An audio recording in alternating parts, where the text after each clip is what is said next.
मी एक स्त्री आहे, ही माझी कमकुवतता नाही, तर मला लाभलेली उत्तम संधी आहे.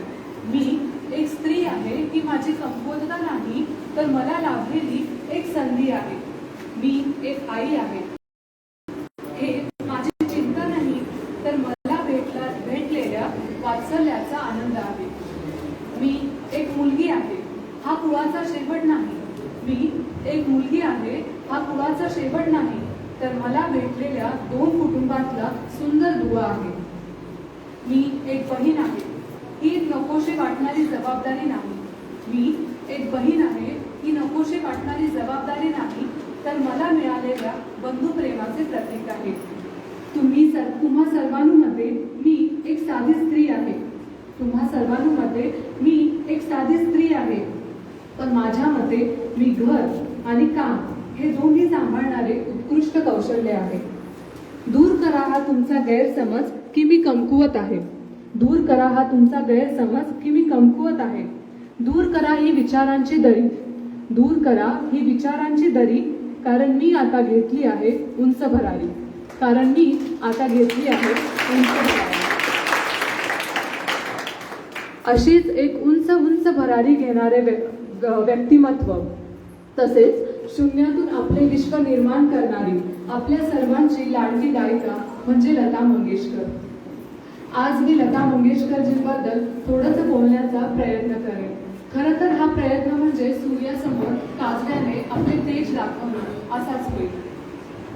भारताची गान कोकिळा म्हणून ओळखल्या जाणाऱ्या लता मंगेशकर यांचा जन्म 28 सप्टेंबर 1928 रोजी मध्य प्रदेशातील इंदोर येथे एका गोमंतक ब्राह्मण कुटुंबामध्ये झाला. लताजींच्या वडिलांचे नाव पंडित दीनानाथ मंगेशकर असे होते. ते एक शास्त्रीय गायक आणि उत्तम थिएटर कलावंत होते. खरं तर लताजींना संगीताचे बाळकडू त्यांच्या कुटुंबाकडूनच लाभले होते. लता मंगेशकर यांच्या आईचे नाव शेवंती उर्फ सुधामती असे होते. त्या महाराष्ट्रातील थालनेर येथील होत्या. त्या दीनानाथ मंगेशकर यांच्या दुसऱ्या पत्नी होत्या. खरं तर मंगेशकर हे त्यांचे नंतर पडलेले आडनाव. त्यांचे मूळ आडनाव हार्डीकर असे होते. दीनानाथ मंगेशकरांनी ते त्यांच्या राहत्या गावावरून म्हणजे गोव्यातील मंगेशीवरून मंगेशकर असे केले. यामागे कारण होते. यामागचे कारण असे की त्यांना गोव्यामध्ये आपले प्रतिनिधित्व स्थापित करायचे होते, म्हणून त्यांनी आपले आडनाव हार्डीकर वरून मंगेशकर असे केले. मात्र लतादीदींच्या जन्मानंतर थोड्याच काळात हा पूर्ण परिवार महाराष्ट्रात स्थलांतरित झाला. लतादीदींना लहानपणी हेमा या नावाने हाक मारली जात. हेमा या नावाने हाक मारली जात. मात्र नंतर लतादीदींच्या वडिलांनी म्हणजेच पंडित दीनानाथ मंगेशकर यांनी एका भावबंधन या नाटकापासून प्रेरित होऊन त्यांचे नाव लता असे ठेवले. आणि लता हे नाव असणाऱ्या मुलीने नंतर संगीत क्षेत्रामध्ये आपली जी कीर्तिमान स्थापित केले हे तर आपण सगळे ओळखतोच. लता या आपल्या आईवडिलांच्या सर्वात पहिल्या आणि मोठ्या अपत्य होत्या. त्यांना एकूण 4 भावंडे होती, मीना, आशा, उषा आणि हृदयनाथ. बालपणापासूनच संगीताची लतादीदींना खूप आवड होती. सुरांची जादूगार लतादीदींनी आपल्या गाण्याचे सुरुवातीचे शिक्षण आपल्या वडिलांकडूनच म्हणजेच पंडित दीनानाथ मंगेशकर यांच्याकडूनच आपल्या भावंडांसमवेत घेतले.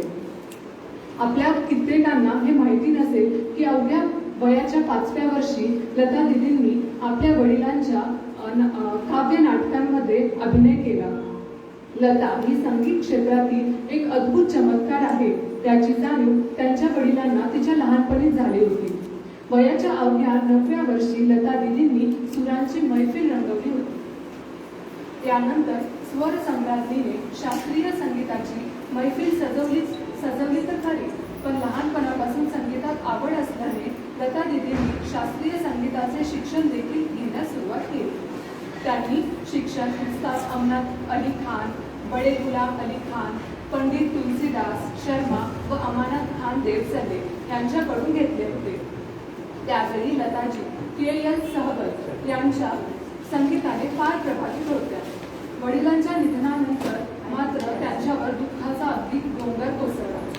कारण त्यावेळेस लता दीदी अवघ्या वयाच्या 13व्या वर्षी होत्या आणि जेव्हा त्यांच्या वडिलांना हृदयविकाराने त्यांचे निधन झाले तेव्हा त्यांचे वडील गोकुळासारखा परिवार सोडून इह लोकाच्या यात्रेला निघून गेले. त्या सुमारास लता लहान असल्यामुळे त्यांनाच पूर्ण कुटुंबाची जबाबदारी उचलावी लागली आणि त्यांनी आपल्या परिवाराच्या भरण पोषणाकरिता काम करणे सुरू केले. यातून लता दीदी किती कर्तव्यदक्ष होत्या हे आपल्याला दिसून येते. वयाच्या 13व्या वर्षी लता दीदींनी आपल्या करिअरला सुरुवात केली आणि तेव्हापासून आज तागायत त्या आपला सुमधुर आवाज भारतीय सिनेमाला देत आल्या आहेत. लता दीदींचे पहिले गाणे 1942 साली चित्रपट किती हसाल करिता नाचू या ना गडे खेळू सारी मनी हौस भारी हे गायले होते. हे गाणे सदाशिवराव नेवरेकर यांनी संगीतबद्ध केले होते. मात्र चित्रपटाच्या एडिटिंग दरम्यान हे गाणे काढून टाकण्यात आले. बघा, एवढे महान व्यक्तिमत्व असूनही पहिलं त्यांच्या हाती लागलं ते अपयश. त्यामुळेच अपयशाला घाबरून न जाता आपण नेहमी प्रयत्न करत राहिलं पाहिजे. पुढे नवयुग फिल्म्स कंपनीचे मालक आणि लता दीदींच्या वडिलांचे मित्र मास्टर विनायक यांनी दीनानाथ मंगेशकरांच्या मृत्यू पश्चात त्यांच्या कुटुंबाला सावरण्यासाठी आणि लता मंगेशकरांना एक गायिका आणि अभिनेत्री बनवण्यासाठी मदत केली. मास्टर विनायक यांनी लताला 1942 साली एक अभिनेत्री म्हणून आपले कौशल्य दाखवण्यासाठी एका चित्रपटामध्ये एक छोटीशी भूमिका दिली आणि त्या चित्रपटाचे नाव होते पहिली मंगळागौर, ज्यात लता दीदींनी एक गीत देखील गायले होते. जरी लताने आपली कारकीर्द मराठी गायिका आणि अभिनेत्री म्हणून सुरू केली असली तरी त्या काळी असे कुणालाही वाटले नाही की ही लहान मुलगी पुढे एक दिवस हिंदी सिनेमासृष्टीत एक प्रसिद्ध आणि सुमधुर गायिका म्हणून ओळखली जाईल. तसे पाहता त्यांचे पहिले हिंदी गीत देखील या चित्रपटातून आले होते. लताजी 1945 साली मास्टर विनायक कंपनीसोबत मुंबईला गेल्या आणि येथूनच त्यांनी आपली संगीत प्रतिभा आणखी उज्ज्वल होण्यासाठी हिंदुस्थानी शास्त्रीय संगीताचे धडे गिरवण्यास सुरुवात केली. या दरम्यान लताला अनेक संगीतकारांनी तिच्या आवाजातील पातळपणा व कर्कश अशी अवहेलना करीत रिजेक्ट केले. कारण त्यांचा आवाज त्या काळी ऐकला जाणाऱ्या आवाजांपेक्षा अगदी भिन्न होता. पण त्याच सुमारास लता दीदींना प्रसिद्ध गायिका नूरजहां यांच्यासाठी देखील गाण्याची संधी मिळाली. आता कुठेतरी कामात जम बसू लागला होता. मात्र 1948ला मास्टर विनायक यांच्या मृत्यूनंतर लताजींचा आणखी एक आधार कोसळला आणि मुंबईसारख्या ठिकाणी त्या एकाकी पडल्या. यामुळे त्यांची सुरुवातीची काही वर्षे अत्यंत संघर्षाची गेली. मास्टर विनायक यांच्या मृत्यूनंतर लता दीदींना गुलाम हैदर यांनी फार मदत केली. 1950 साली लता मंगेशकरांना मोठे संगीतकार जसे अनिल विश्वास, शंकर जयकिशन, SD बर्मन, खय्याम, सलील चौधरी, मदन मोहन, कल्याणजी आनंदजी यांच्या समवेत काम करण्याची संधी मिळाली.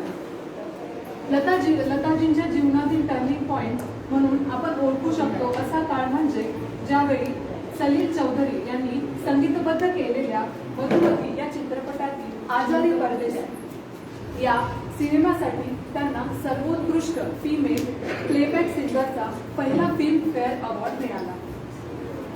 1960चा काळ म्हणजे लता दीदींच्या आयुष्यातील सुवर्ण काळ म्हणायला हरकत नाही, कारण हा काळ यशाने भरलेला होता.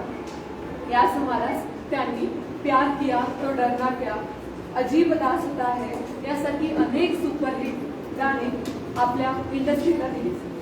याच काळात लता दीदींनी किशोर कुमार सोबत देखील बरीच गाणी गायली, जसे कोरा कागज, तेरे बिन जिंदगी से.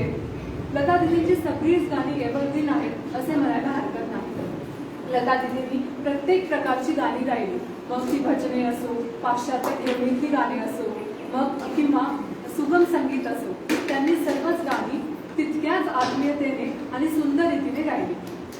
आणि यातूनच हे सारं संगीत आपण ऐकलं की आपल्याला त्यांच्या मनाची सुंदरता आणि आपल्या कार्याप्रती असलेली निष्ठा दिसून येते.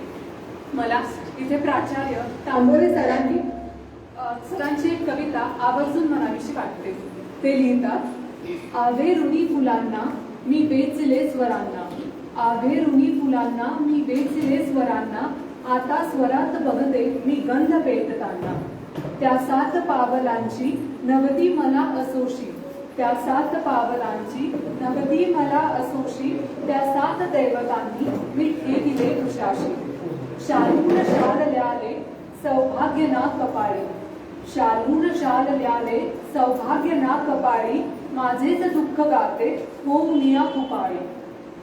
गाणेन हेच जगणे उरलेन आज काही, गाणे हेच जगणे उरलेन आज काही, माझ्या हातात वीणा ही एवढी कमाई, माझ्या हातात वीणा ही एवढी कमाई. या कवितेतून आपल्याला प्रकर्षाने जाणवते की लता दीदींनी आपल्या जीवनात भावनांना महत्व न देता कर्तव्याला महत्व दिलं. आणि मला वाटतं ही गोष्ट एका स्त्रीपेक्षा दुसरं कोणीही तेवढ्या चांगल्या पद्धतीने करू शकत नाही. लता दीदींनी 30,000हून अधिक गाणी गायली आहेत आणि ती पण 36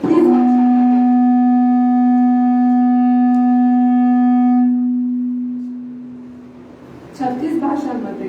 त्याचप्रमाणे सर्व भाषांमध्ये गीत गाण्याचा कीर्तिमान देखील त्यांच्या नावावर आहे. लता दीदींनी केवळ कित्येक गीतकारांना आणि संगीतकारांनाच यशस्वी केले असे नाही, तर त्यांच्या सुरेल गाण्यांनी कित्येक चित्रपट सजले आणि खूप गाजले देखील. आपल्या कारकिर्दीत त्यांनी अनेक राष्ट्रीय मान सन्मान प्राप्त झाले आहेत.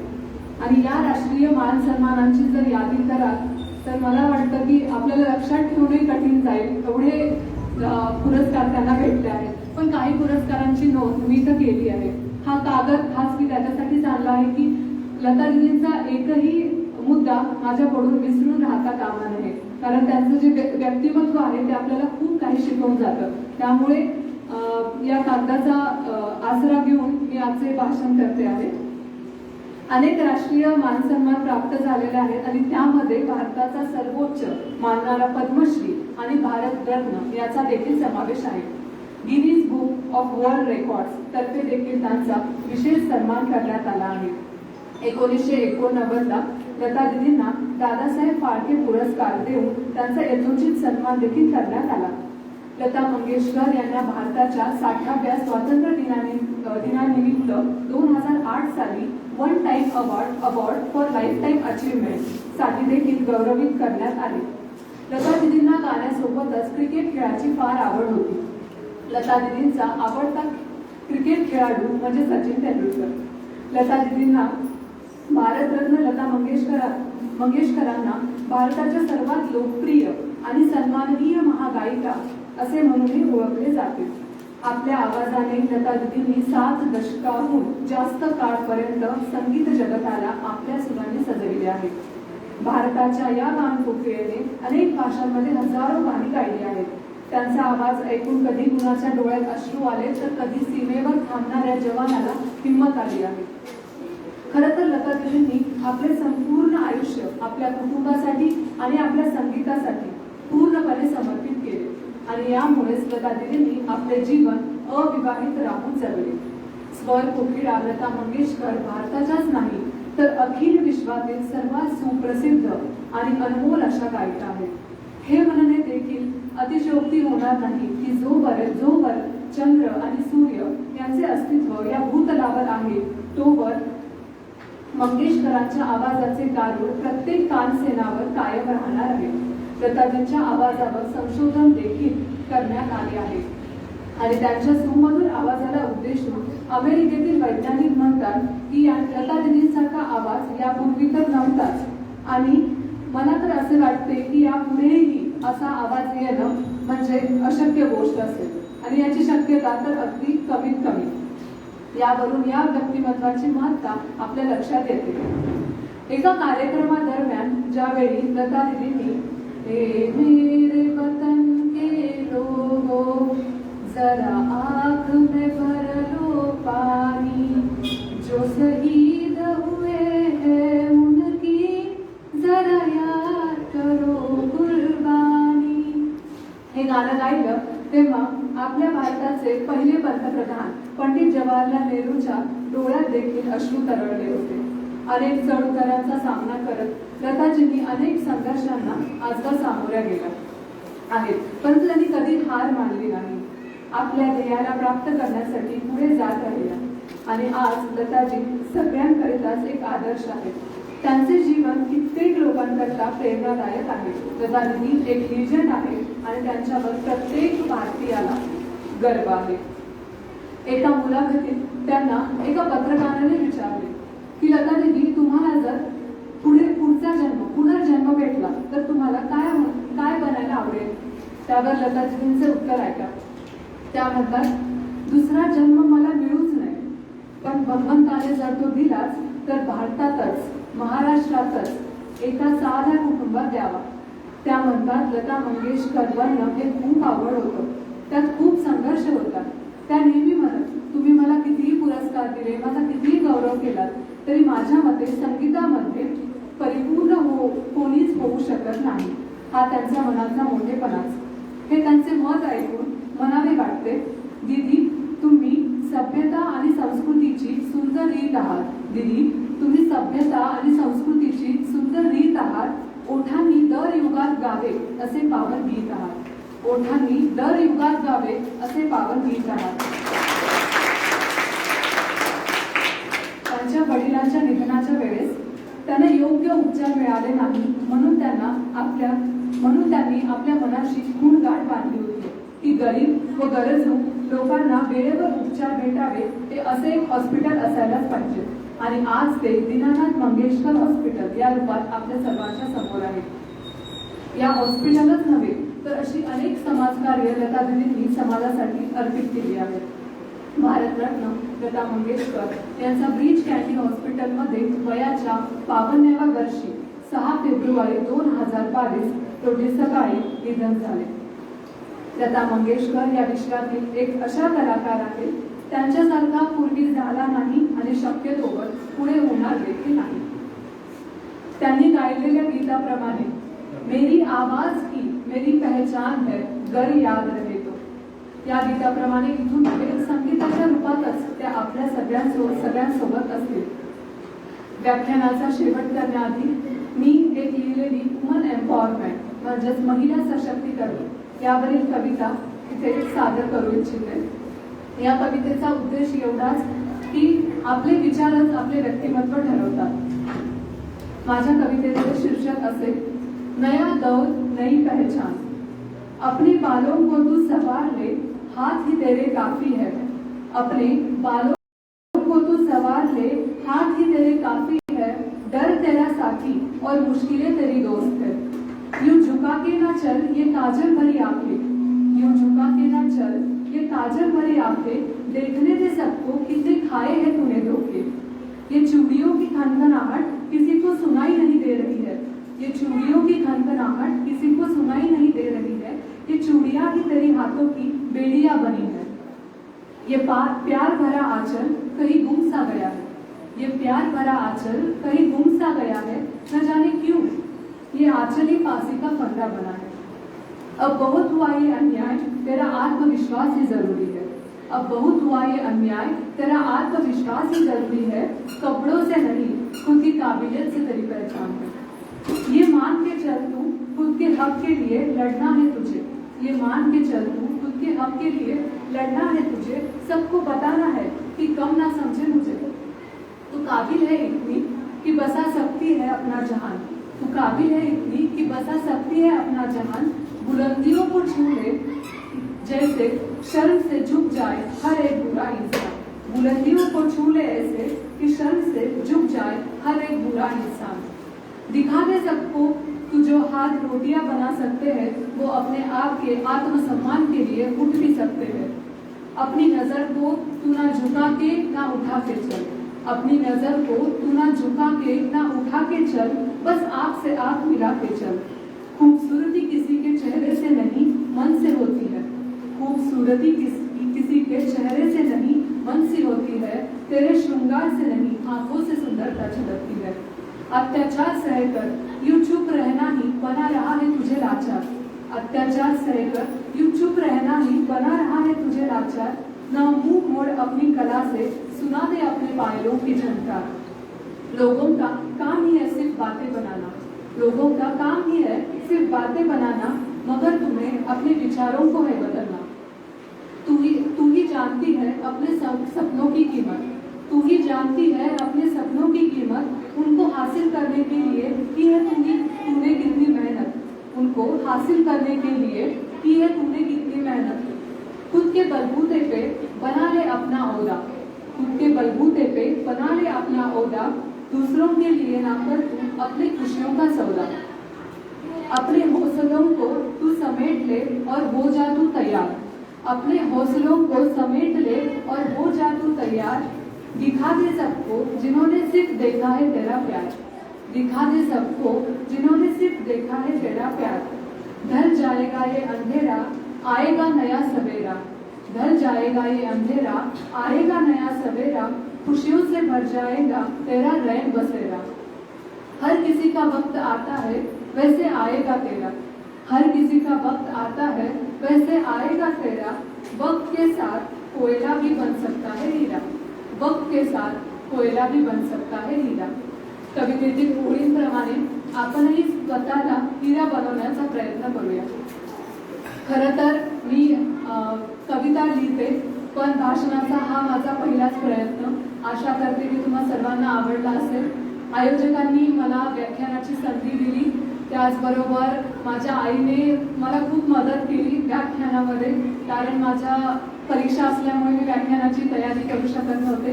माझ्या आईने खूप मदत केली आणि आज मी हे व्याख्यान तुमच्यासमोर देऊ शकते। तसेच माझ्या मोठ्या काकांनी म्हणजे अनिल फतेवार यांनी मला ही संधी दिली आणि त्याचप्रमाणे तुम्ही सर्व श्रोत्यांनी माझ्या केलेल्या या प्रयत्नांना दाद दिली, त्याबद्दल सर्वांचे मनपूर्वक धन्यवाद।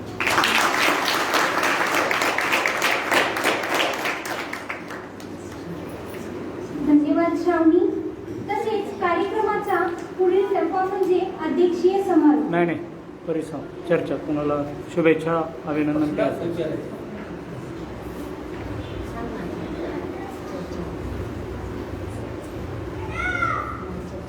कुणाला काही शुभेच्छा द्यायची, शुभेच्छा द्यायच्या कुणाला काही बोलायचं असेल, त्यांना शुभेच्छा द्यायच्या असतील तर तुम्ही बोलू शकता। कोणाची काही इच्छा नाही? ओके, छोट्या मुलीमध्ये कोणी बोलणार आहे का? छोट्या मुली काही भाषण गाणं काही आहे का तुमचं कुणाचं? आहे ना? ओके, तुम्ही दोघी डगवाली आणि